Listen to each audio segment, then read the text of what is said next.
What's up guys, this is Anime Crossover. I'm back with a new episode of What If Naruto Was the Red Flash in DC Part 20. And if you did enjoy this video, consider a like, and if you're new to my channel and like my content, subscribe and hit the notification bell for more crossover fictions with a twist. Now let's begin this new video. Hindu Kush, Nanda Parbat Raz Al Ghul sat at a long dining table with his heir apparent Oliver at the ancient castle home of the League of Assassins. Two League of Assassins members ushered Nyssa into the chamber, who was dressed regal and expensive. What is the purpose of the little family dinner? Raz Al Ghul intended to guarantee his bloodline as well as his heir by arranging for Oliver and Nyssa to marry. Raz greeted her as she sat down since she had no other choice. A tray was brought over to her, but she dismissed it. "I am not hungry." "Ah, yes," Raz said, "many a bride has skipped a meal or two before their wedding day." "I'd rather die than marry this phony," Nyssa said. "Well, you speak as if those are your only two options, my daughter," Raz replied as Nyssa glanced at him. "Daughter, and to think I once took pride in that title. Perhaps mother will suit you better. After your betrothal to Al-Sahim, you will extend my lineage by having your own child," Raz said, and Nyssa rose up in rage. "If you think I will bear his child, yes, I do." Raz stared at his soldiers, who pushed her back into her seat.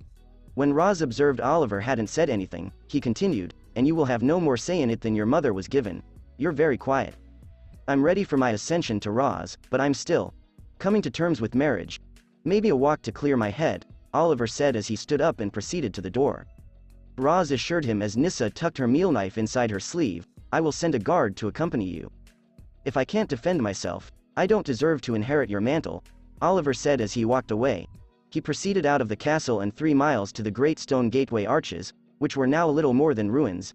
It was far enough away from the League scouts' ears and eyes. A man approached Oliver from behind as he walked past the damaged archway, but Oliver simply disarmed him and hurled him to the ground. "You're running late." The figure removed his disguise, revealing himself to be Malcolm. "Sorry, Nanda Parbat isn't the easiest place to get to, and the speedster was giving me motion sickness." Naruto then appeared in his ordinary clothes, alongside Talia, who was dressed in her armor. "What's the problem, and why the emergency meeting?" Oliver informed them, "Things are worse than we thought." They lit a fire as Oliver explained what was going on and why the emergency meeting was necessary. Ra's plans call for flying the virus to Starling. "That's unusually modern for the League. Do you think Raz is suspicious?" Malcolm questioned. "He has no reason to," Oliver pointed out. "Perhaps my father is rushing things for your marriage to Nyssa?" Talia speculated. "The sooner his new heir marries his daughter, the better." "Which would be nice if it wasn't so horrible," Naruto exclaimed as he ran his fingers through his hair. "And it hurts us in the long run because we don't have enough time to dismantle the League from within." "So, what do we do?" Malcolm said, and they all considered what they could do, but there was only one option. "We'll have to change our plans. Instead of 2 separate attacks, we'll have to combine them here at the League's headquarters," Naruto proposed, and Oliver agreed. Talia told him, "Many armies have tried, but none have taken Nanda Parbat." Malcolm pointed out, "Well, those armies never had a speedster. It's the only plan we have.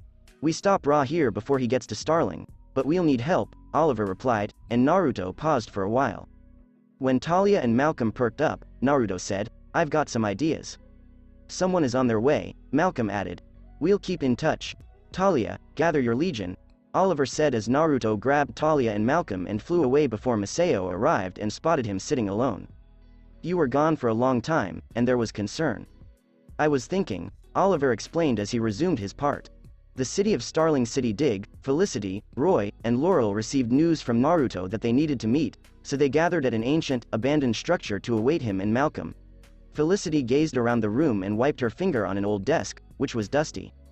"EGH, Naruto could have picked a better place for us to meet," Felicity said as Dig suppressed a chuckle. "Any idea what this is all about?" Roy inquired.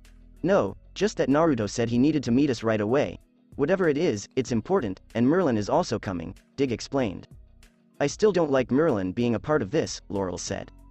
As Merlin approached, Dig replied, "Well, Naruto assures me that Merlin is waving the white flag." Merlin apologized, "I'm sorry, I forgot the flag." "That's too bad. I would have told you where you could put it," Laurel said, garnering the Dark Archer a chuckle. "What's this all about, Malcolm? Where's Naruto?" Dig inquired. "I'm here, Dig," Naruto said, followed by a woman the others didn't recognize. Tatsu Yamashiro was a Japanese woman who was an old acquaintance of Oliver's. I apologize for the late notice, but this is an emergency, and Oliver requires our assistance. Who's this? Roy asked, motioning to the unknown woman. This is Tatsu Yamashiro, and she's here to help. She's an old friend of Oliver's, and she was the one who helped Oliver recover from his battle with Roz back in December. Oliver trusts her, which is more than enough for me, and she knows firsthand of the danger we're facing. Naruto explained. As you know, the final part of the new Roz al Ghul's ascension is the destruction of the heir's home to remove any trace of their past, and Oliver discovered how Roz plans to do that. Roz's plan for the culling of Starling City is to release a virus so deadly it'll wipe out everyone in this city. How did the League of Assassins get their hands on a virus? Laurel wondered. One of their members took a sample of it from its use 5 years ago in Hong Kong, and Oliver was there with Tatsu, Naruto explained. My son was killed by the virus Roz plans to use on your city, Tatsu explained as Ghul became aware of something. You're Akio's mother? Oliver was with me when it happened, and he understands the danger you all face, Tatsu stated. So, what's the game plan? Dig inquired of Naruto. We stop Roz before that virus leaves Nanda Parbat. They plan to deliver the virus by plane, so we take it out first, Naruto said as he handed Felicity a small case, which she opened to see small vials of a transparent liquid. I took a blood sample from Oliver and was able to isolate and replicate the vaccine he was injected with years ago. Make sure you inject yourselves and pack everything you need for a fight, and meet us at the Ferris airfield before sunrise. They quickly fled the warehouse and prepared for a battle. Diggs stuffed his backpack with his T-visor helmet, handgun, and assault weapon, as well as Laurel's gear and Canary Cry choker and Roy's arsenal gear.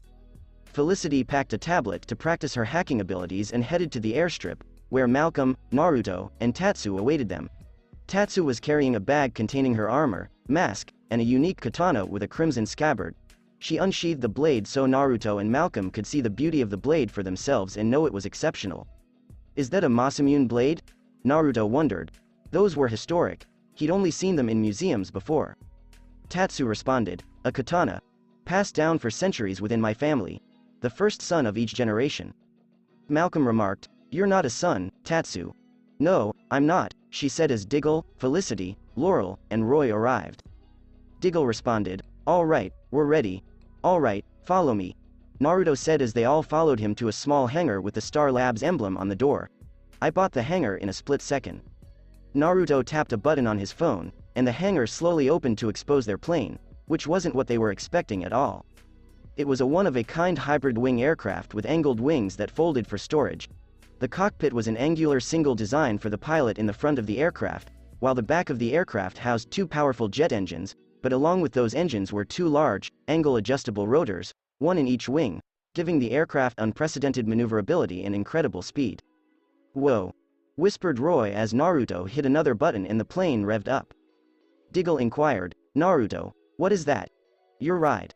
Say hello to the first ever Star Labs Quinjet, highly advanced VTOL hybrid wing aircraft.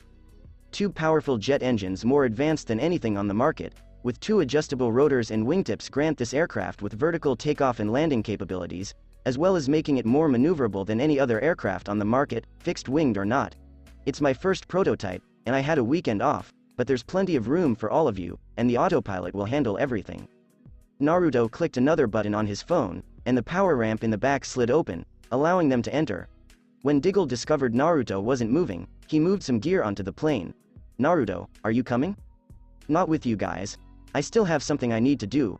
I'll meet you there, Naruto said before super racing away. After everyone had boarded the Quinjet, the ramp was closed, and the engines and rotors began rotating until the aircraft hovered in the air and maneuvered out of the hangar.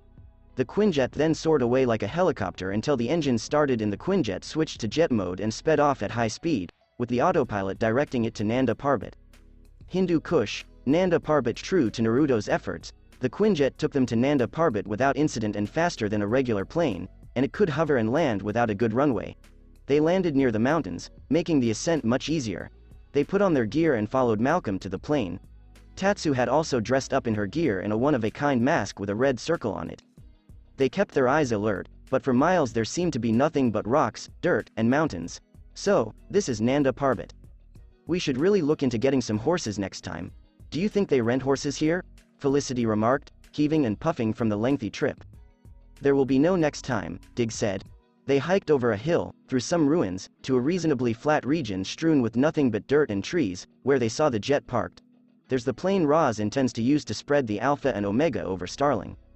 I need to be within 50 yards to breach the plane's internal mainframe and navigation software, but then I should be able to remote ground the thing, Felicity said when Malcolm assumed a solemn expression. Quiet. I don't see anything, Laurel remarked, as Malcolm shot an arrow to their left, striking a League scout. There'll be more, Malcolm remarked as they rushed down the slope. He instantly shot another League scout, but he was only one of many as assassins appeared everywhere, engulfing them. Dig opened fire with his assault rifle on some assassins while Roy fired arrows at those he could hit. Get to the plane. We'll cover you. Go. Felicity dashed to the jet as Malcolm faced 3 League assassins on his own and effortlessly dispatched them. Roy switched to his Eskrima sticks and fought with Laurel against 4 League assassins, shielding each other's flanks, and they held their own rather well against these low-level League members. Felicity got approximately 50 feet away from the plane as the engines fired up and went to work. Close enough. Diggle maintained the heavy stream of gunfire that had taken out some of the League members from a distance until one assassin approached and disarmed. Diggle deflected his sword blow with his handgun before shooting him 3 times in the chest and flinging him to the ground. He kept firing bullets while also knocking people around and hurling assassins. His work with Oliver was definitely paying off. Tatsu slashed through assassin after assassin with her katana, displaying incredible skill with the sword. While the League members were well trained, she was a master of kenjutsu, kendo, and other sword-based Japanese martial arts and handled herself quite effectively. She eliminated assassin after assassin until she was standing in front of her husband, Masao. Surrender now, and you might still live, Masao. Masao is merely a memory. Our child was gone, and you abandoned me when I needed you the most, Tatsu explained. But you can still come back to me, it's not too late. Yes, it is, he said as he removed his mask and unsheathed his katana. Your husband is long gone. If Sarab must die, so be it. The two engaged in an emotionally charged sword combat. Neither of them wanted to fight but had to. Both were pretty even during the fight, with superb form, skill, and experience on both sides, but one would win and one would die. Felicity was almost through with the override at 97% while the others were still battling, but the jet was only a minute away from taking off. Oh, frack. She sped up the hacking only to have an arrow hit her tablet and leave it worthless. More frack. She yanked the arrow from the table and tossed it behind her like a frisbee, nailing the assassin who had shot the arrow in the throat. Felicity smiled as he grasped his throat in anguish, thinking she had him, only for the assassin to die with an arrow in his back thanks to Merlin. Oh, that makes a lot more sense. Felicity was unable to hack the jet, so it hung in the air, ready to take off. Dig shot another assassin in the face before shooting the last of his clip at the plane, but it couldn't stop it from taking off. Can you bring it down from the sky? Merlin inquired as he approached. They destroyed my equipment, but I had insurance. What kind of insurance? Merlin said as they noticed something flying in from the east, which turned out to be Ray in the atom suit.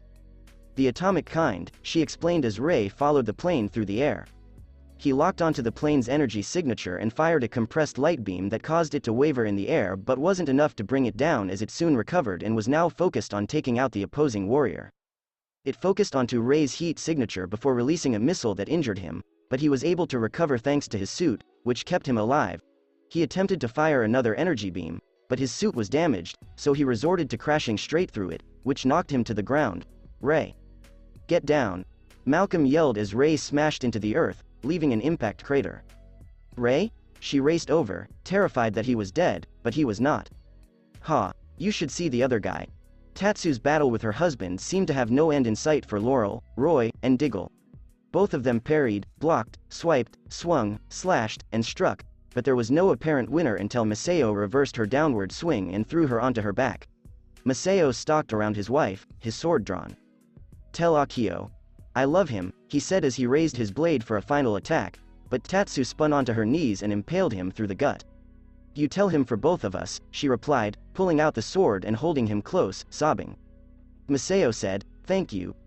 For releasing me from my prison, before his heart stopped beating and he died. Tatsu cradled her husband and performed the same Japanese nursery rhyme she sung to Akio when he died before sobbing. As Laurel, Roy, and Diggle defeated more of Ra's troops, Felicity assisted Ray in getting back to his feet. Enough. They heard and saw Raz standing on the hill, surrounded by his legion of minions, with Oliver by his side. You have failed, and any further efforts to undermine our cause will be futile. Ray inquired. You see that burning plane over there?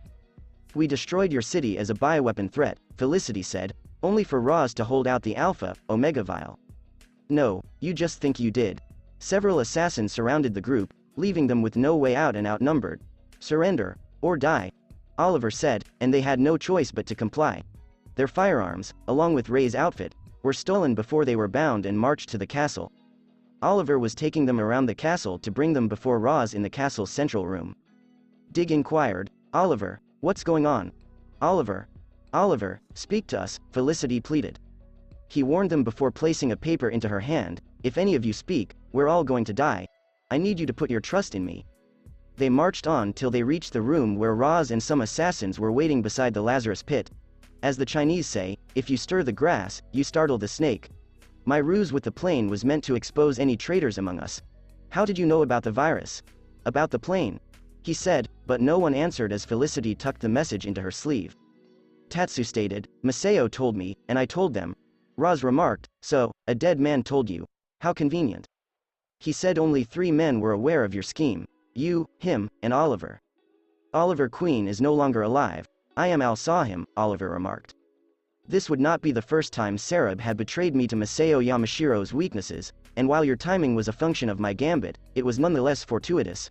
You see, by tradition, Roz would consider mercy upon his enemies on the eve of a wedding, Roz remarked, and Ray scoffed.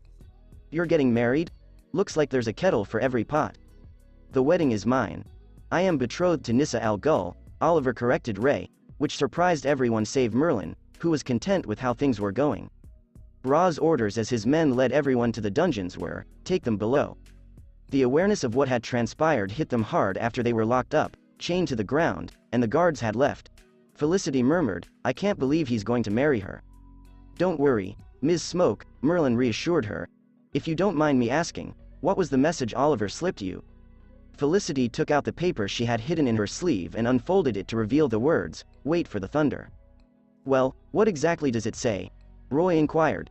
Wait for the thunder, Felicity said, and they heard a big crash of thunder in the distance as she said it. The League scouts patrolled the area around Nanda Parbat, keeping an eye out for any opponents or anyone attempting to approach Nanda Parbat. Their attention was briefly drawn by the abrupt clash of thunder that resonated from afar, despite the fact that there was no visible trace of thunderstorm clouds, which was unusual.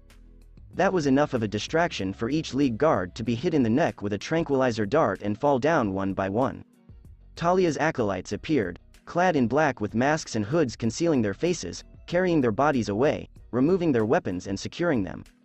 A stealthy person slid down behind 2 League members as they walked down the main road to bring some food to the scouts.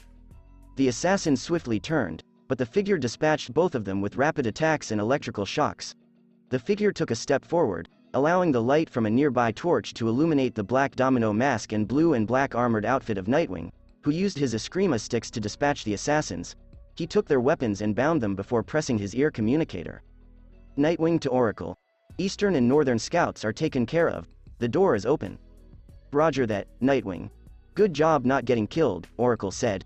She was back in Gotham, keeping an eye on things through Wayne-Tech and Star Labs satellites. Gideon, how are we doing? Scans show that the southern and western fronts are secure, that Mr. Wayne and Ms. Ghul are unharmed, and that everyone is free to move in, Gideon informed her. You heard her. Time for some quick delivery, Oracle answered as another thunderclap rang out and Impulse raced from afar into Nanda Parbat. He took out several assassins in the front and tied them up before heading to the living quarters and stopping in Oliver's room, speed slamming one of the guards by the door into the wall while Oliver quickly disarmed the other guard and put him in a sleeper hold. When he was finished, he threw the assassin to the ground as Naruto approached with a duffel bag. We'll draw the attention of most of them, leaving you and Talia to take care of Roz, Naruto stated as he handled Oliver's duffel bag. I figured you'd had enough of the black and could go green with a new suit, so it's time to gear up. Thank you, Oliver said as he quickly dressed while Naruto ran down to the dungeons, dispatching assassins along the way and halting at the cell door where Felicity, Diggle, and the others were imprisoned. Hey, guys. Having a little trouble down here? Naruto joked as he vibrated the door, disabling the locks and allowing it to open. Are you okay? Yeah, we're fine, Dig said as Naruto vibrated his hand and released them from their bindings. What happened? What's going on? We need to divert their attention away from Roz and let Oliver and Talia deal with him, Naruto explained as he broke the rest of their chains. Malcolm informed him, "We'll need our weapons for that."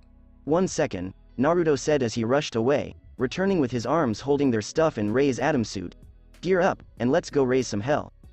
The League finally realized they had intruders and launched a counterattack. They diverted their forces to the entrances and dungeons, leaving 4 of Ra's most devoted and fierce warriors, his horsemen, to defend him. Several League assassins were engaged in a losing battle with a single opponent in one of the halls.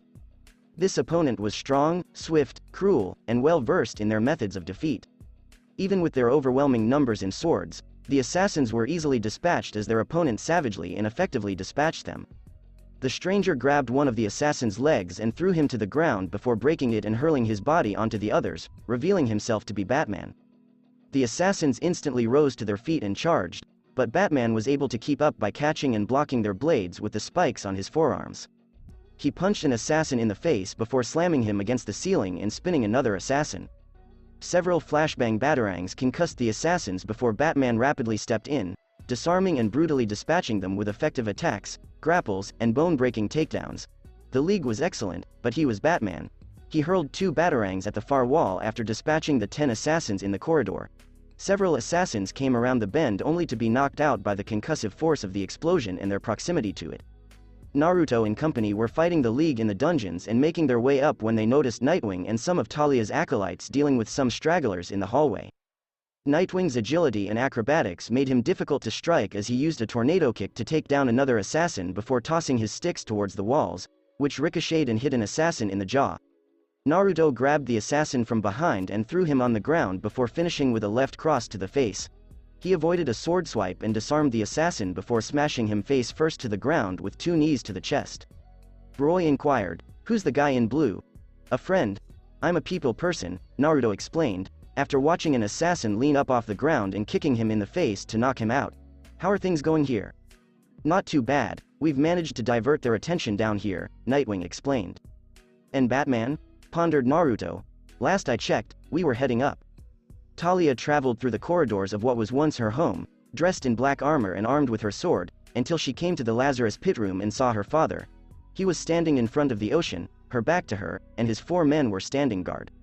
"I've been betrayed by someone I once called a friend. I've been betrayed by those who have sworn their lives to me. Yet your betrayal hits deeper than all, daughter," Roz said as he turned to face Talia and stepped down from the Lazarus pit. "You only need to look into a mirror to understand the reason for my betrayal," Talia said. "I was your eldest daughter, your heir, and yet you cast me aside for an outsider.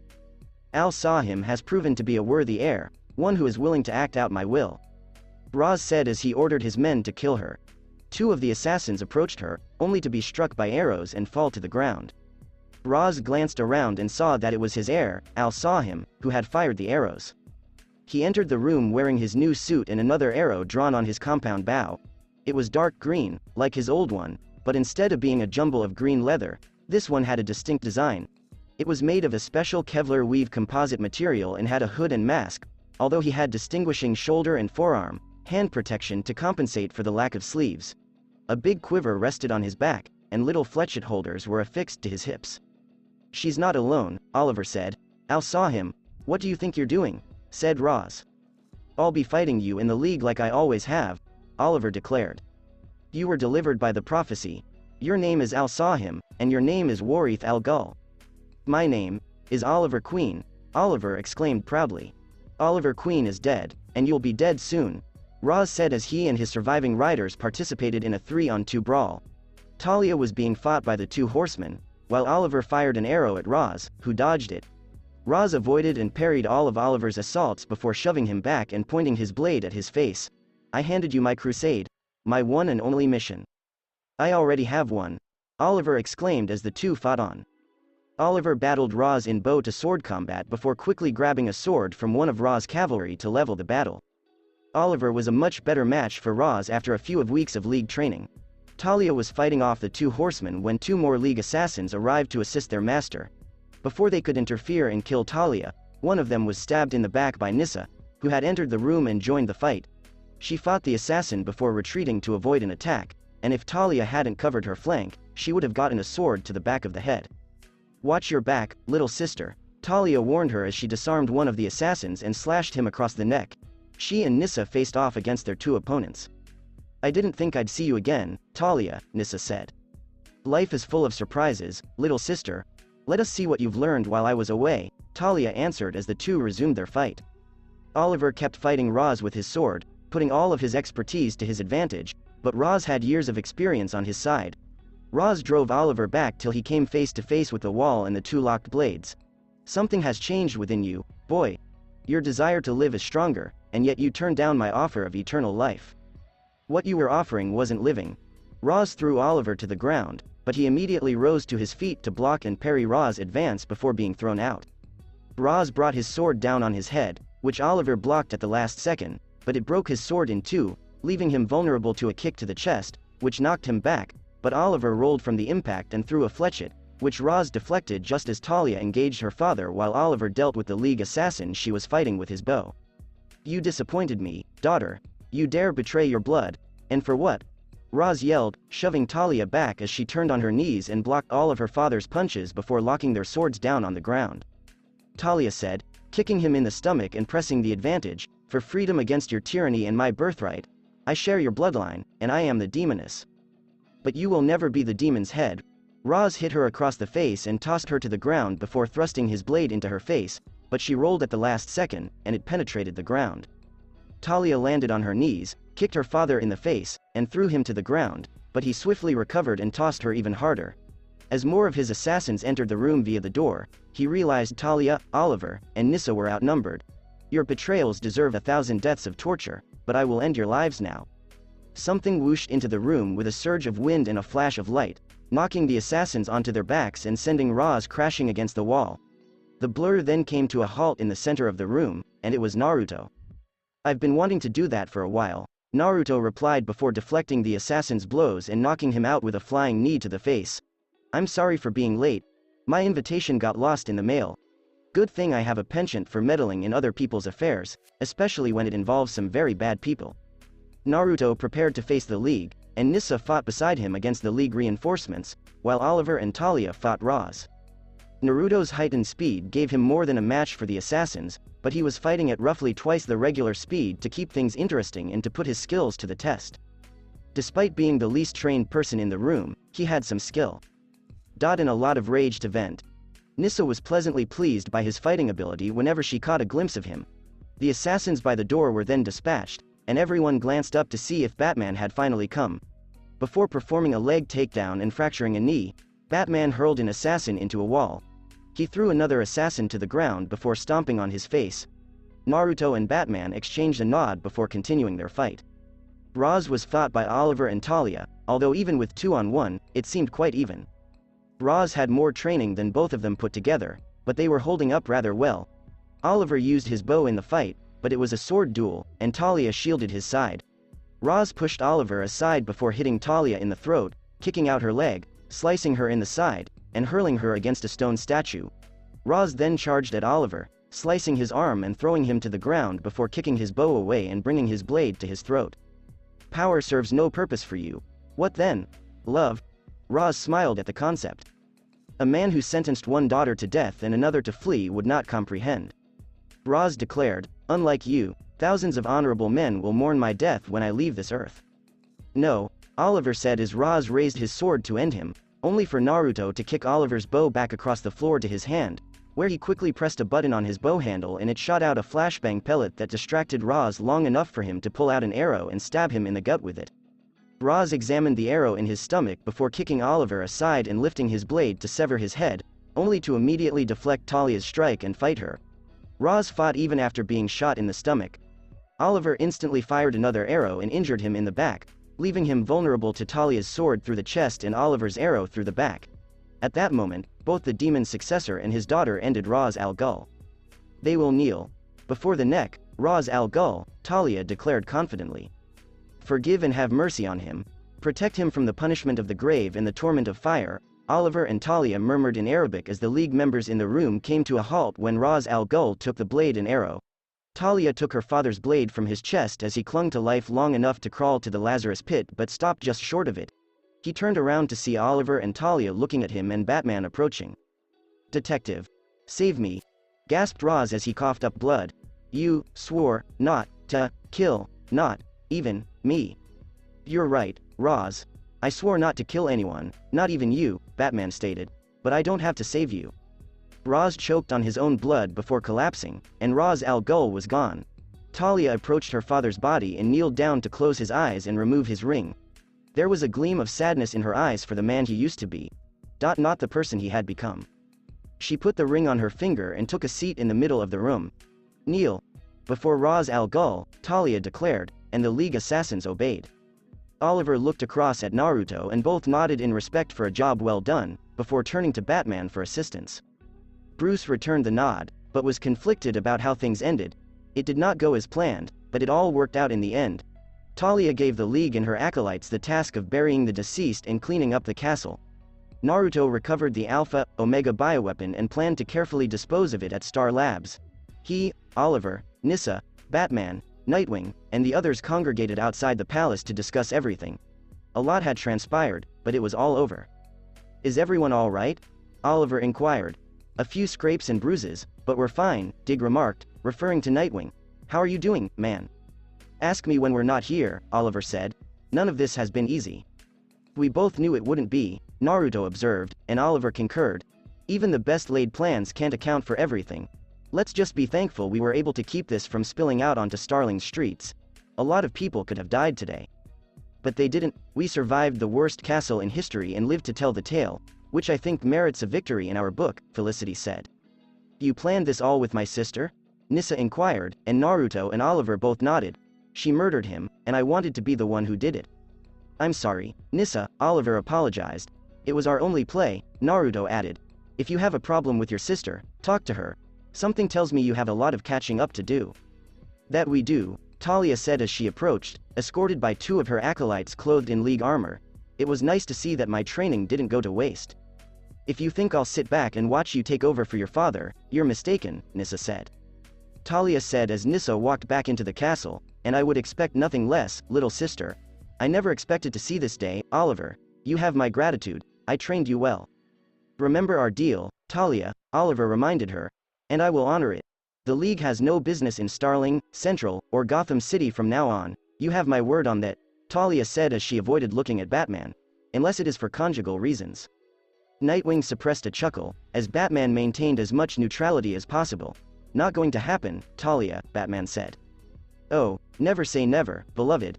As the new Ra's al Ghul, I will make amends for my father's actions, Talia said before handing Oliver an antique dagger.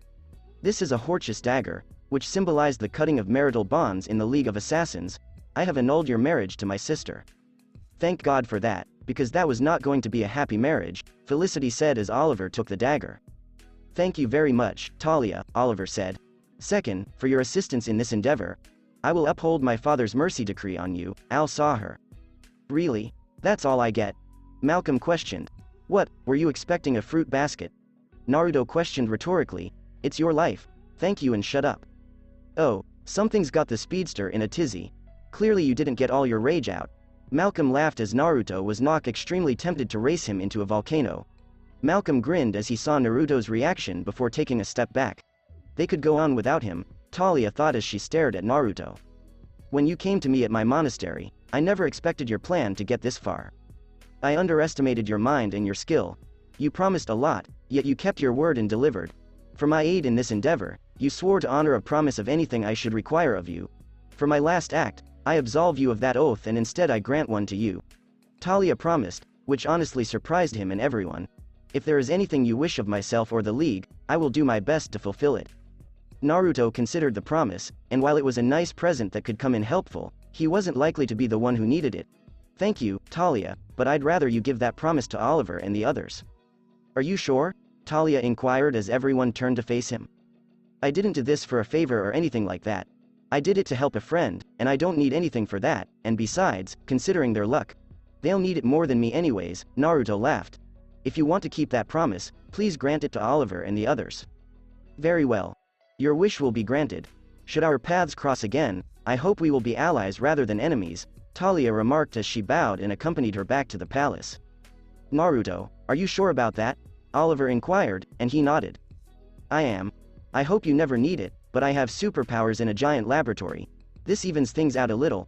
Naruto said before checking his phone for the time. Well, I think I've spent enough time in Nanda Parbat to last me a lifetime. Laurel added, amen to that. Nightwing nodded and followed Batman out. Batman! Naruto exclaimed as they walked away. Thank you for your help. Batman nodded and extended his hand to shake Naruto's. I'm just keeping a promise, Bruce explained as Naruto shook Dick's hand. Bruce then nodded to Oliver, who nodded back. As Bruce pressed a few switches on his gauntlet, the Batwing plummeted from the sky and landed on the ground. No further words were exchanged between the two. Batman took the controls of the plane, with Nightwing as a passenger, and the two took off. Naruto took a deep breath as he remembered Thon from Star Labs. It's time to obtain some answers. Naruto? He asked, turning as Felicity approached. You okay? He assured her, yeah, I'm fine. The autopilot on the Quinjet will take you back to Starling City. Take care and don't get killed. You don't want to come back with us. If this isn't an occasion to celebrate, I don't know what is, and you, above all, deserve to celebrate, Roy said. I'm sorry, but I can't. I'm needed back in Central City. I have my own demons to deal with now, Naruto explained as he stepped over to Oliver and the two exchanged a deep hug. Take care of yourself, Oliver. You have a second chance. Don't squander it. Oliver promised, I won't. I will never be able to thank you enough for what you've done, Naruto. Don't bring it up, Oliver, Naruto said, assuring him that it was no big issue. What you just discovered about me is that when my friends or family are in trouble, I'm the first one to come to their aid. Just call if you or Barry need anything, Oliver said. Similarly, man, Naruto said as he hugged Diggle. Keep an eye out for Oliver and make sure he doesn't do anything stupid. Dig quipped as he hugged Felicity, easier said than done. Take care of yourself, Felicity said. I will, Felicity, he said as he hugged Roy. Watch out for Thea, Roy. Don't worry, I'll take care of it, he replied as Naruto hugged Laurel. Nice work, Black Canary. I'm sure your sister would be proud, Naruto said as Laurel grinned. Thank you, Naruto, she replied as he returned her hug. Naruto then gave Ray a hug as well. Not a bad day today, Adam.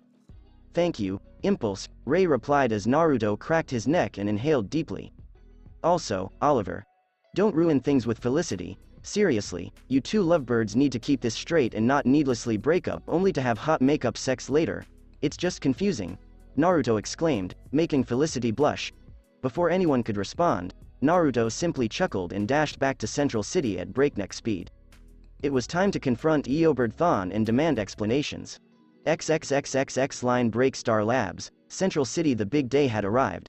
They had Eobard Thawne, the Reverse Flash, imprisoned in the pipeline with a power-dampening generator to prevent him from using his powers. Barry, Naruto, Cisco, Caitlin, Linda, Ronnie, Professor Stein, and Gaara make up the team, with Joe, Tsunade, and Shizune providing emotional support. Barry steeled himself and walked to the pipeline in order to finally obtain some answers and speak with Thawne. The pipeline cell was relocated so that Barry and Thawne could converse. What? No big belly burger. It's one of the few perks of living in this time. We're out of cows where I come from. You don't care about that. You have questions. Go ahead. I'm not sure where to begin. Thawne. Your real name is Eobard Thawne. Since the day I was born. And when exactly was that? 136 years from now isn't what you want to know, Thawne replied as he approached the window. Go ahead, Barry. Ask for it. Why did you kill my mother? Barry inquired. Thawne explained, because I hate you. Not you right now, but you years from now. In the near future. In the future, yes. We're enemies, rivals, opposites, and reverses of one another. Why? Why were we enemies? Barry inquired. Thawne said, it doesn't matter. It doesn't matter anymore. What matters is that neither of us were strong enough to defeat the other. Until I learned your secret. I learned your name, Barry Allen. And finally, I knew how to defeat you once and for all. Travel back in time, kill you as a child, wipe you from the face of the earth. But then you, future you, that is, followed me back and we fought. We both landed some pretty solid shots, and then you, future you, got your younger self out of there. I was so mad, but then I thought, what if you were to suffer a tragedy? What if you were to suffer something so horrible, so traumatic that your child self could never recover? Then you would not become the Flash, and so I stabbed your mother in the heart, and I was free. Finally, able to return to a future without the Flash, only to realize that in traveling back I lost my way home. Lost my ability to harness the Speed Force. And without it, I was stuck here, stranded in this time, unable to return to my own. and the only way back was the Flash. But the Flash was gone, and so I created him. Barry took a moment to take it all in, and it was a lot. To discover that his mother died because he was the intended target, and that his future self spared him. Thawne's murder of Barry's mother was motivated only by rage. Why should you train me?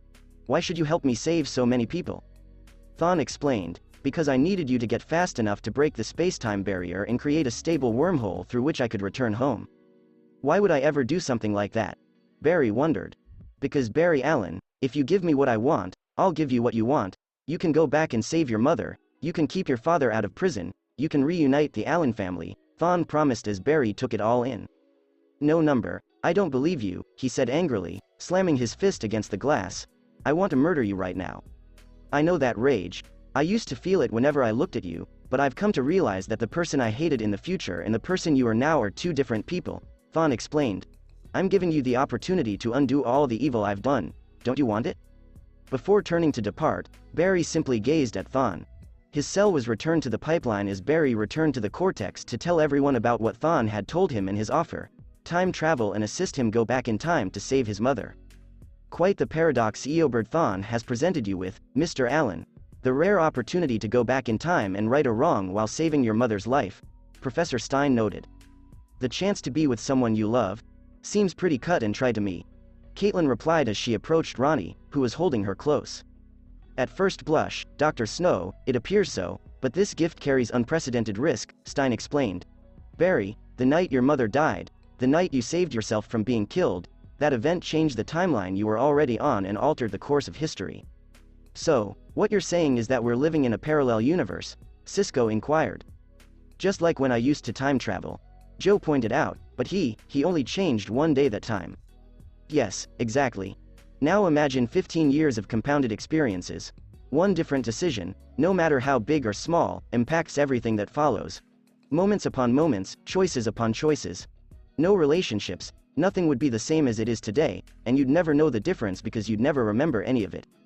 So, if I go back and save my mother, my father will not go to prison, and I will never live with Joe and Iris. You may never meet me, Caitlin, Ronnie, or Naruto, Cisco added. There's no way of knowing what your life will be like, Stein said. You have no choice, Barry, you have to change the past, Joe said. Well, a lot of Thawne's actions are starting to make sense, mumbled Naruto as he sat on his chair near the computers. Tsunade was perplexed. What do you mean? Traveling back in time to kill the Flash only to recreate him so he could regain his powers and return home. Paradoxes stink, Naruto said. What is that supposed to mean? Joe inquired. Thawne traveling back in time to kill his sworn enemy but instead changed his future so he wouldn't be the Flash, Naruto explained. But if Barry was never the Flash, then it wouldn't lead to the circumstances that gave Thawne his powers, which is why he's stuck here. He also changed his past, which is why he needs us to get back. Every time he warned us about the dangers of time travel, he was speaking from personal experience. Naruto, what do you think about all of this? Barry said, to which Naruto sneered. You honestly don't want to know what I think about this, Barry. Come on, Naruto, you're probably the smartest person in this room. You've fought by my side all year, and I trust your judgment. I want your opinion, Barry said as Naruto took a long breath. Okay, honestly, I understand wanting to change the past. Believe me, I get it. You can go back and save your mom, keep your family together, and possibly save mine. But I don't think you should, Naruto said. Linda added, Naruto, this could bring your parents back. I know, and believe me, I'd love nothing more, he continued, but it's too dangerous. Time travel is far too dangerous. We're living proof of what happens when a speedster messes with time, and Barry himself knows what can happen when you just change one day, which will be 15 years. Thawne is the one who messed with time in the first place. This would reverse things, Joe explained. But it wouldn't put things back the way they were before, Joe. If Barry time travels again but back that far, the timeline could get even more messed up. But it wouldn't put things back the way they were before, Joe. Thawne's time travel adventure that started all this changed up everything from how it happened. The timeline Thawne's from, his history. None of this happened like this, Naruto said, only to realize he was confusing everyone. Just so everyone is clear, in Thawne's history, the particle accelerator was activated on December 13, 2020 by Dr. Harrison Wells and Tess Morgan. What? Exactly. In Thawne's timeline, we don't get our powers for another 5 years, Naruto explained. I checked with Gideon, and in Thawne's timeline, That's when the accelerator went off, and from what she told me, all of us were vastly different and things were not the same, especially me. Linda inquired, Naruto, what do you mean? Everything I am, and everything my parents did, is because of Thon's decision to change the timeline and his involvement. In Thon's timeline, my parents were still scientists, but their work didn't create the Nine. The Nine didn't exist in his future, which means that his time traveling created 9 super deadly metahuman criminals and caused their death. He told them, Barry, if you time travel again into the past, you may further muck things up with no way to fix it. Keep that in mind. Naruto stood up and exited the room, leaving Barry to consider his options. Naruto had made his peace, and it was up to Barry to accept it or not. Something he'd have to consult with others about before making a final choice. It was time for Naruto to finally speak with Thon and seek some answers. He arrived at the pipeline and used the monitor to bring Thon's cell over so the two could converse. Thon calmly stood in his cage, as if nothing was amiss. I was wondering when you would show up. You were expecting me? Naruto inquired, to which Thon replied with a chuckle. Come on, Naruto, you've forgotten who you're talking to, Thon said. I honestly don't know who I'm talking to anymore. I thought you were Dr. Wells all my life, and instead you just took his body, Naruto said. Semantics. While I did take over Harrison Wells' body, the process did transfer over Harrison Wells' memories and some lingering emotions. He felt quite a sense of pride in you, which I guess I inherited. It's been me this entire time helping you all these years, Naruto. Whatever my real name is, it's been me. Thon said as Naruto just stared at him. I know you despise me, Naruto, but if Barry listens to me, you can reclaim your life. Naruto told him, the life you stole from me. I have to ask you one question. I watched your exchange with Barry, and you despise him, but you never once mentioned my name. Why not? You despise the Flash, but what about me? Where are we going in the future? Chuckles. We're nothing because where I came from. My time. You weren't worth mentioning, Thon said, and it punched Naruto right in the gut. You were a barely competent scientist and the only notable thing you ever did was being in the right place at the right time when you were struck by lightning and turned into Impulse. So, I still fought with Barry in the future, Naruto said, only to hear Thon laugh. You may have been a speedster, but you weren't worthy of the powers. Impulse was nothing more than one of the Flash's many sidekicks, and not even that memorable compared to the others. I took you out of commission before I time traveled back to kill Barry's mother until the timeline changed. In all honesty. You were nothing special. Then why would you help me? You tutored me from such an early age to make me better, smarter, but if I was such a failure, why waste your time on me? Naruto sincerely wanted to know. Thon saw no need to assist him in becoming a better person, scientist, and speedster. Honestly, when I found out that Dr. Wells had such a close relationship with you and your parents, I was tempted to end you right then and there, but you don't waste an opportunity when it presents itself.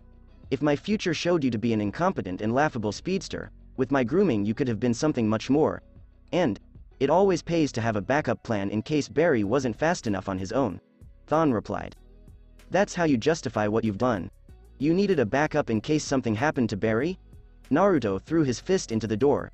Your presence here killed my parents, gave birth to the Nine, and ruined my life. I gave your life purpose, Thon responded. You were nothing before me. I alone gave you the means to change your destiny. Well, destiny can bite my ass and go screw itself along with you, Naruto exclaimed as he turned to go. You know I'm right, Naruto, Thon said, causing him to pause for a moment. Hate me all you want and curse me out, but you know I'm right. The you that faces the world now, that races through the city saving people, that helped Oliver stop the League of Assassins, you are you because of me. I alone forged you into something worthy of your powers and to be remembered by history instead of the weak, pathetic fool of my time. Remember that. Son. Minato Namikaze. Was my father, Naruto explained. He and my mother died as a result of your actions. I didn't force your parents to do the work they did that made the Nine. I didn't pull their strings or such just as I didn't force you to work with me. You all came to me because deep down inside you know that you all were nothing before me. And no matter what you do or how far you run, I will always be there, Naruto. Hate me as much as you want but you wouldn't even be here if it wasn't for me. Remember that as you live your new life, that it was given to you with love. XXXXX line break. Barry spent the entire day soliciting advice from everyone he respected in order to solve his predicament of returning back in time to save his mother. Joe agreed go ahead, but Henry felt it was too risky and could transform him. He also spoke with Iris to gain her perspective, which was not easy. The next day, Naruto sat in his office at Star Labs, going over all he had learned from Thon. Was he truly the guy he had become as a result of Thawne? Gideon did inform him that Thawne's time travel had a significant impact on his life, but does that mean that everything he's done has been in vain? Was he simply a victim of Thawne's manipulations, and if so, what now? Naruto? Linda asked as she approached the desk. Are you okay? Naruto replied, I'm not sure. Linda, do you believe in destiny, that our lives are predestined to go one way or that we have the ability to change our fate? Oh, that's a difficult question, Linda responded as she sat at his desk. I'd like to believe that we shape our lives, but why? In Thawne's timeline, I was nothing special, and now I just found out that everything I am now in this timeline is because Thawne made me this way. It's hard to live your life when you know it's the result of someone else's machinations, Naruto commented. Yeah, that could be difficult, Linda said, but just because Thawne helped change you doesn't mean you don't have any control over your life. Naruto, if Thawne truly had control over your life, you would be just as evil as him and working with him against us, but instead you chose to stick by Barry and the others. That's not Thawne's influence, but good old Naruto. When you learned what your parents did with the 9, you took it upon yourself to find their killer and vowed to stop the rest of them. That's not Thawne, that's you. Naruto grinned as he brought her near so she could sit on his lap and the two enjoyed a passionate kiss. One thing I'm grateful for in this timeline is meeting you that day at Jitters, which I know was destiny, he remarked as Linda kissed him once again. I know it sounds hypocritical, but after hearing what Thawne has to say, a clean slate sounds nice. So, you wouldn't be opposed to Barry time traveling? Linda inquired, and Naruto shrugged. I'm ready to live now to the fullest, no matter what, Naruto said, but if Barry does decide to go through with it, living a new life without Thawne's influence would be nice. And I hope that if anything happens to the timeline, we can meet again. We will. Always, Linda assured him with another beautiful kiss as they received a call from Cisco requesting their presence in the brain.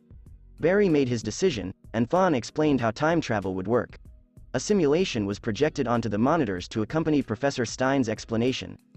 According to Thawne's calculations, Barry and Naruto will superspeed inside the accelerator ring together, harnessing more of the so-called Speed Force energy that Thawne says speedsters generate when you run. Once Barry reaches optimum speed, Naruto will stop running, and then we launch a hydrogen proton into the accelerator. Once the collision occurs, a wormhole forms, opening a gateway into time itself. Naruto, what do you think? Barry inquired as Naruto looked him in the eyes. The science makes sense, and it could work, but this is dangerous, Barry, and it won't be like the last time you time traveled. The margin for error is 0 here, and we're not getting a second chance, Naruto said, and Barry nodded. So, how fast would Naruto and Barry have to go for this to work? Caitlin mused. Naruto responded, anything less than Mach 2.5 is death. Caitlin concurred with Barry and Naruto, you guys have never gone that fast. So, what happens if they don't reach that speed? I mean, I'm imagining a bug hitting a windshield. How far off am I? Joe wondered. Not very far, I'm afraid, Stein replied. Don't worry about how fast we have to go. We can do it, Barry stated before turning to face Cisco.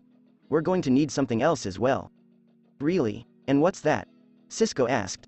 I don't know about you guys, but I'm not interested in helping you kill yourself. I need you to build a time machine, Barry explained, piqued Cisco's attention. Go on. Barry led Cisco and Ronnie to the engineering area where Thawne had hidden the parts for his time machine so that they could begin construction. Naruto would join them after completing some computations in the brain with Professor Stein. To be honest, Naruto would have wanted to keep Thawne imprisoned and let Barry travel back in time anyhow, but if Barry changed the time, this scenario would no longer exist. Barry was being kind by allowing Thawne to return home, whereas Naruto wanted to kill or imprison him, but if the chronology shifts, perhaps Thawne will be erased regardless, so here's hoping. As Professor Stein approached the computers where Eddie was sitting, Naruto and Gideon were working on some computations. Joe advised him to keep an eye on the situation. I'm sorry, but I've been told that this is the only station with enough power to run these calculations, and if we make even the slightest mistake in creating the wormhole. Say no more, Joe told me to stay around in case I was needed, but it appears I'm just getting in the way, Eddie stated. Everyone has a contribution to make. Perhaps you haven't found yours yet, Stein explained. No, Dr. Wells made it clear when he told me about the future. I don't matter. I don't save the day or get the girl in history. Stein inquired, and you believed him? Eddie informed him, he had a newspaper from the year 2024. I also have a mug that says world's best boss, but I doubt my teaching assistant would attest to its authenticity, Stein added. We're dealing with a lot of big scientific ideas today, Mr. Thawne. but you may be the most interesting thing here at Star Labs. Eddie believed the professor was joking when he said, "Me? What are the chances that Dr. Wells would travel back in time and end up in the exact same city as his great-great-great-great-grandfather? Working in the same profession, in the same building? And that part of his plan to get home would mean that he'd have to preserve and protect your life, which makes you this rare thing that no scientist can plan for," Stein said, but Eddie remained perplexed. Naruto stated aloud, "Coincidence? There is no scientist to coincidence. You, sir, are an anomaly. A wild card, if you will. You are the only person in this entire story who has the ability to choose his own future," Stein explained. "At the very least, that's my opinion." "Naruto, there's something you should see," Gideon said as Naruto walked over to Professor Stein so they could witness the simulations they ran conclude with a singularity forming so they could rush to find the others and tell them. Stein informed him, "We have a problem." "What?" Barry inquired. "The calculations, there is a danger. I know, and I'm willing to take the risk," Barry added. "No, Barry, not just to you. Thawne withheld some information from us yet again, and even if you manage to reach the right speed and open up a time portal, colliding with the hydrogen particle could turn that portal into a singularity," Naruto explained. "What's a singularity?" Caitlin inquired. "A black hole," Cisco replied. "What if we destroy Central City? To begin with, if we create a black hole here and are unable to control it, we may destroy the entire planet," Naruto explained. "Goodbye, and thanks for all the fish," Cisco said. The group wasn't sure what to do, so they chose to listen to Thawne. "Of course, there is some danger. I would hardly call the possibility of causing an extinction-level event a risk," Stein corrected him. "Yeah, and your accelerator's been about as reliable as the beater I drove in high school," Joe remarked, prompting Thawne to laugh. "That's funny. Let me ask you a question. How many metahumans, how many dangers have we faced this year together? Or did you forget that it was me fighting alongside each and every one of you? And how do we make sure we don't open a black hole in the middle of Central City?" Cisco inquired. "So, once the wormhole appears, Naruto will have to race around it and use his speed and the Speed Force to keep it contained, giving Barry 1 minute and 52 seconds to alter the past and return to this time. If and when he does that, you can close the wormhole and we can all live happily ever after. Almost 2 minutes. More than enough time to save Nora. But not enough time to stop you from going home with Naruto keeping the portal contained," Barry pointed out. "Everything is up to you. And what if I'm late?" questioned Barry. "You won't be. I believe in you, Barry. Always have. So, I guess the question is, do your friends and family believe in you as much as I do?" Thawne inquired as Naruto turned off the display. Barry took his time considering his decision with these new variables, but after talking with Joe, he calmed himself and was ready, but there was something else that needed to be done before. Caitlin and Ronnie's wedding was scheduled to take place outside of Star Laboratories. Professor Stein would preside over the event, which would be witnessed by Naruto, Barry, Cisco, Joe, Linda, Iris, Eddie, Tsunade, Shizune, and Gaara. While Caitlin was getting dressed, Naruto had some great music playing on his phone. Ronnie inquired to Stein, "Is this actually binding? My father forced me to become a rabbi before sending me to MIT. This will be legit, as the kids say," Stein explained. "No kids ever say that. Let's not fight on our wedding day," Stein said as everyone prepared. Caitlin stepped over in her gown, and she looked stunning. It was a good thing she kept the one she was intending to wear on their wedding. As everyone gathered around her, she joined Ronnie at the front. "If it's okay with everyone, I'd like to skip all the Hebrew. I've learned a lot about merging one's life with another this past year, but the mystery that brings two people together through love is still the province of magic. The rings, please."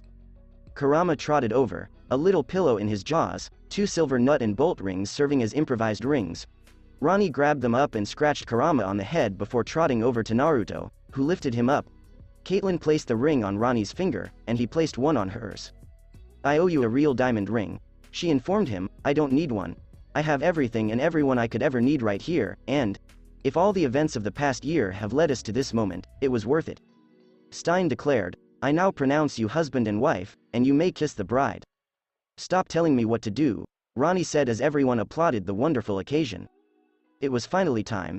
XXXXX line break. Everyone gathered in the corridor leading to the pipeline to wish Naruto and Barry success.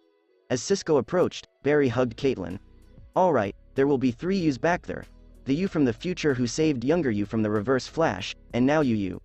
Remember, wait until the future you gets younger you out of there, and then you can go save your mom."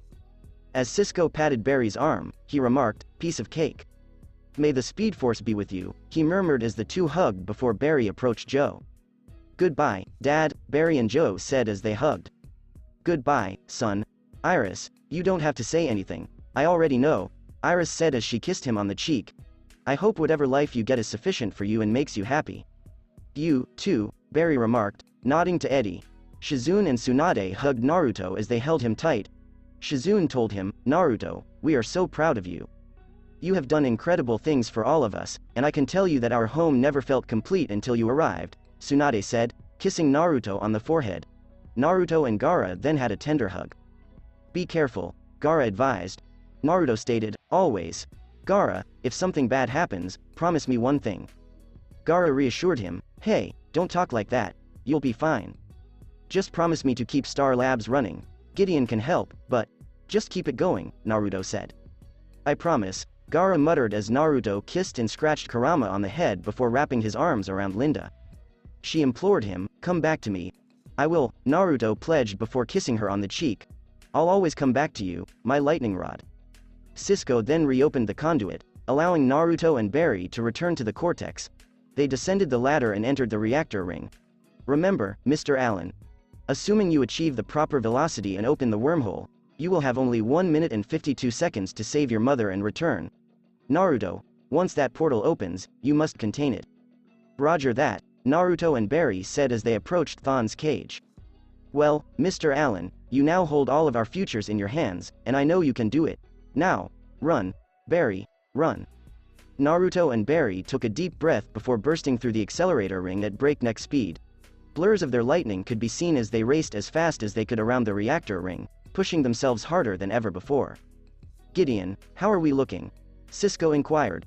When they heard some tremendous bangs and the building shook, she said, the accelerator's structural integrity is holding. What the hell was that? Are they all right? Joe inquired as they all examined the display.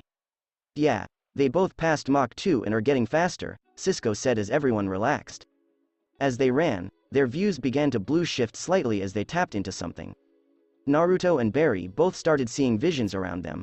Naruto flashed back to his childhood, then to a blonde-haired, blue-eyed Caitlyn shooting ice from her hands, Cisco wearing some kind of suit with goggles and shooting shockwaves from his hands, some kind of flash museum, him and Barry along with a league of other heroes like Bruce, Oliver, but other people he hadn't met yet, him in the command chair of some kind of spaceship, and him, Gaara, and 7 other people facing off against. Boys, what you're seeing is the Speed Force, your past, present, and future all at once, so Barry, focus on where you want to go. So, think about that night. Think about your mother, Thon said as Barry did, remembering everything from that night as Naruto's Speed Force began to add to Barry's Speed Force. It's working, it's working, it's working. Stein grabbed for his coffee mug at the cortex and watched the liquid float up into the air.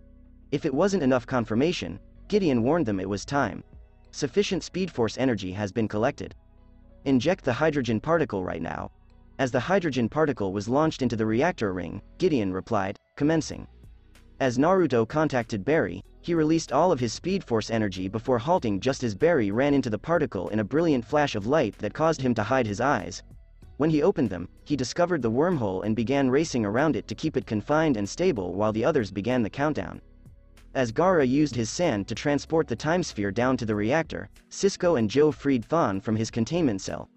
Joe kept his rifle ready, and Gaara kept his sand ready as well, neither of them trusting Thon, but Thon didn't care. He was wearing his suit and beaming at the sphere. It's lovely. Rip Hunter would be impressed. He built the first one of these. Interesting man, Thon commented as the portal sparkled with light and spit out a silver kettle helmet with gold wingtips. What the hell is that? Wondered Gaara. That's my signal to leave, Thon remarked, gazing over at Naruto, who was still running around the gateway. Thank you, Naruto. Thon entered the sphere and triggered the systems as the sphere closed around him and began hovering in the air on its journey to the portal. Home. Barry flew out of the portal, unleashing a supersonic punch that demolished the time sphere and knocked Joe, Cisco, and Gaara away. Naruto witnessed Barry stop Thon from fleeing, but the portal's tremors and energy fluctuations began to destabilize him, so he had to keep it confined until the others deactivated it. Thon knew what he had done as he glanced at Barry. You didn't save her. Why? Why? You could have had the life you wanted. You could have had everything you ever wanted. I already do, Barry said as Thon put on his mask and started vibrating. Not for long. The two engaged in another speedy battle in the accelerator ring, as Caitlin and Ronnie worked on shutting down the internal generators to collapse the portal. Despite Ronnie being injured, they did it just in time, and the portal collapsed, allowing Naruto to come to a halt when he noticed Thon holding Barry up against the wall by the neck. "Just to be clear, after I kill you, I'll kill them, and then I'll kill your father. I always win, Flash." Naruto sprinted forward and knocked Thon away, saving Barry, but Thon recovered and came back, pointing a vibrating hand at Naruto's chest when they all heard a gunshot. Naruto turned around and witnessed Eddie shoot himself in the heart with his gun, which brought Thon to a halt. "Eddie, what did you do? What did you do?" Joe grabbed him before he could feel and threw him to the ground. "There is no such thing as a coincidence," Eddie said as he strained to take a breath. Thon simply stood there while his vibrations began to shift. "What's going on?" Barry inquired as Naruto assisted him in rising to his feet. "Naruto, please help me," Thon murmured before finally stopping vibrating and slumping to his knees, removing his mask in the process. "Eddie's his ancestor. If Eddie dies, he'll never be born," Naruto explained as they noticed Thon's visage change from Dr. Wells to his original face. "He's being erased from existence." "Eddie," Iris yelled as she went over to her boyfriend in the acceleration ring. "It turns out he was wrong. I'm a hero after all." "You are, Eddie. You are my hero," Iris said, tears streaming down her cheeks. "That's all I've ever wanted to be." "Why your hero?" Eddie said before gasping for air and collapsing. Thon stared over at Naruto and Barry as he cracked apart and vanished. "I've controlled your lives for so long, boys. How will you cope without me?" Thon grinned before cracking apart into light and disappearing. "Ah." And then the reverse flash vanished, but their worries had only just begun. The wormhole returned and started to grow in size until it became a black hole. "Guys, that's not good," exclaimed Cisco. "Professor, what's going on?" "I turned off the generators," Catelyn exclaimed. "You did, but there's a problem. The wormhole appears to be reopening." The singularity grew in size and began sucking up a portion of the accelerator ring. "Iris, we need to go now," Barry exclaimed. "I'm not leaving him," Iris said, causing the entire structure to quake. "We need to go now. Now," Naruto exclaimed as he and Barry drove Joe, Iris, Cisco, and Gaara out from the black hole. Eddie's body sucked in. It quickly escaped from Star Labs and appeared high in the sky over GHD City, now even larger than before. Everyone dashed out of the building to witness the devastation they had caused. "That's exactly what we didn't want to happen," Cisco explained. "What's it doing?" Caitlin inquired. "Feeding. The singularity will not stop, even after the Earth is gone," Stein stated as everyone in the city watched the black hole that threatened them all, sucking up automobiles, sections of buildings, and whatever else it could get its hands on. "I'm afraid the accretion disk has already been assembled." "What?" Naruto explained, "The diffuse material that's in orbital motion around the singularity." "What exactly does that mean?" Linda inquired. "We need to stop the motion. It's basically the same as a tornado, but upside down, and larger, and even scary," Barry stated. "Barry, that event has at least 6.7 tera-electron volts of energy. It is unstoppable," Stein told him as Barry and Naruto exchanged glances.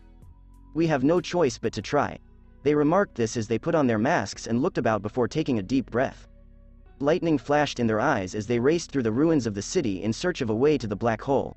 They ran up the side of a building being ripped apart by the black hole, using the flying debris as footstools to keep running until they reached the black hole, which Impulse and Flash raced around as fast as they could. While it appeared that their efforts were unsuccessful, they were not. Stein observed that their actions were effective.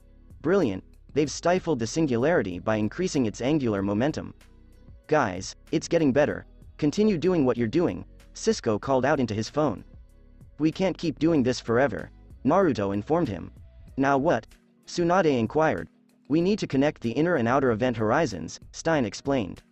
"How do we go about doing that?" Ronnie inquired. "By separating in its eye. The amount of energy released by the crack should enough." As everyone recognized how serious this was, Stein said, "It's our only hope, Ronald." "No, Ronnie, it's far too risky." Caitlin begged him to reconsider. "What if you can't get away from the oncoming tide?" "Kate. We must try." Ronnie kissed her one more time before leaving. He and Stein combined to form Firestorm and flew for the singularity. Once within the singularity, they paused before removing the quantum splicer, which produced a nuclear fissure explosion, causing it to collapse in on itself and save the city. As Stein dropped through the air, debris rained down on the city, but Barry spotted him and grabbed him as he sped down a building. bringing him to a halt near Star Labs. Stein was fine, but Ronnie was nowhere to be seen. Ronald? As everyone went over to see Professor Stein, Barry shook his head. No, Joe and Cisco helped Stein up, but when she didn't see Ronnie, she burst into tears. I'm truly sorry. As he held her close, Barry remarked. Kurama yipped his way out of Tsunade's clutches and began dotting his eyes all over the place. Linda took a peek around and noticed they were another short. Barry, where's Naruto? Everyone looked around, but he was nowhere to be found. Naruto? Barry yelled. Naruto? Gaara yelled. Naruto? Linda yelled angrily at the top of her lungs. Cisco activated Gideon by tapping his phone. Activate the tracker in Naruto's suit, Gideon. Where has he gone? I'm afraid that's not going to happen, Mr. Ramon. I'm not getting a signal from his tracker, and his biometric readings have ceased to send. I'm sorry, but he isn't present. Everyone felt the gut impact when Gideon told him. No, Linda fell to her knees, but Iris caught her as she screamed her eyes out. No. The end of chapter 11. Not quite. Epilogue. Naruto is involved. The explosion that collapsed the singularity and was plunging through towards the ground blew Naruto away. He saw Ronnie fall and swiftly maneuvered himself over to grab him. Gotcha. Naruto then noticed they were going for a building's roof. Ronnie, please hold on tight. Naruto spun his arms swiftly, creating wind funnels that slowed him and Ronnie down, preventing them from dying when they collided with the building's roof, but it still hurt as the two smashed and rolled from the impact. Oh, you son of a bitch. Naruto kept his grief to himself as he looked across at Ronnie, who was in pain but still alive. Are you okay, Ronnie? Yeah, but I think I broke something. Me too. Naruto responded after standing up and not seeing a black hole in the sky. I believe we succeeded. Did that do it, Gideon? Yes, it did, but you have another problem, she informed him. Problem? What is the issue? Is there going to be another black hole? Naruto inquired. No, but given the circumstances, I'm unable to connect to Star Labs, Gideon informed him. Circumstances? As Ronnie patted Naruto on the shoulder, he ordered him to turn around. Oh. He recognized the issue since they were in Central City, as indicated by the blimp, yet from what he knew, there wasn't supposed to be a blimp in Central City. And the entire city changed appearance. The architecture, design, and even the train system visible in the distance were all off. It truly appeared to be a city from the 1940s. He could see Star Labs in the distance, but the structure was altered. That's a significant circumstance. As Naruto removed his mask, Ronnie made a remark. Where in the hell are we? Naruto inquired. They weren't in Kansas anymore, and certainly not in Central City. To be continued. That's it for this podcast. Thanks for listening to this video. If you did enjoy this part of the story, like, share, and subscribe for more. And thank you all for helping support. And have a great day.